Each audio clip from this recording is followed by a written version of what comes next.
ప్రేమిస్తే ఒక అమ్మాయిలానే ప్రేమించాలి. నిజం. ఒక డీప్ డిస్కషన్ లో కూడా అమ్మాయి ఆగు తినేసి వచ్చి చాట్ చేస్తా అని చెప్పగలదు. అంటే దాని అర్థం ఏంటి? తను ప్రియారిటైజ్ చేసుకోగలదు. కానీ అబ్బాయి ఫస్ట్ ప్రియారిటీ ఎప్పుడు వాడు అమ్మాయి. నా ఫ్రెండ్ గారు వాడు గర్ల్ ఫ్రెండ్ తో ఒక హ్యాండ్ తో స్కూటీ నడిపితే ఇంకో హ్యాండ్ తో చాటింగ్ చేసేటోట. అబ్బాయిలు ఎప్పుడు కూడా క్విక్ గా లవ్ లో పడతారు. You see a girl, just look at her, you are already in love with her. But అమ్మాయిలంతా డమ్ ఉండరు. వాళ్ళు ఎవాల్యుయేట్ చేసుకుంటారు. They fall in love over time.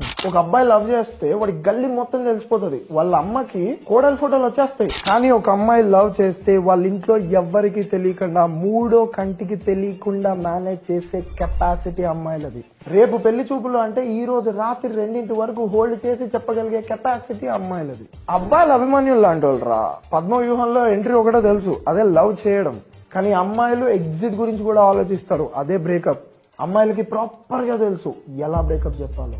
And నేను ఎన్నో కేస్ స్టడీస్ అండ్ అమ్మాయిల పర్స్పెక్టివ్స్ విన్న తర్వాత రీల్ చేస్తున్నా. అండ్ ఓన్లీ ఇది one side of the coin. ఏదో అమ్మాయిలను అనాలని కాదు. అసలు నేను అమ్మాయిలను ఏం అనట్లేదురా, అమ్మాయిల్ని పొగుడుతున్నా. అబ్బాయిలకి చెప్తున్నా, లవ్ చేస్తే అమ్మాయిలానే చేయండి అని చెప్తున్నా. వాళ్ళ పేషెన్స్, వాళ్ళ మేనేజింగ్ స్కిల్స్, వాళ్ళ థాట్ ప్రాసెస్ ఇవన్నీ అబ్బాయిలు నేర్చుకోవాలి. సో లవ్ చేస్తే అమ్మాయిల దగ్గర కోచింగ్ తీసుకొని చెయ్యండి. అమ్మాయిలానే లవ్ చేయండి. అమ్మాయిలు మీరే కామెంట్ చేయాలి ఇవి నిజాలా కాదా అని. ఫ్యాక్ట్ చెక్ చేసుకుందాం. కామెంట్ చేయండి.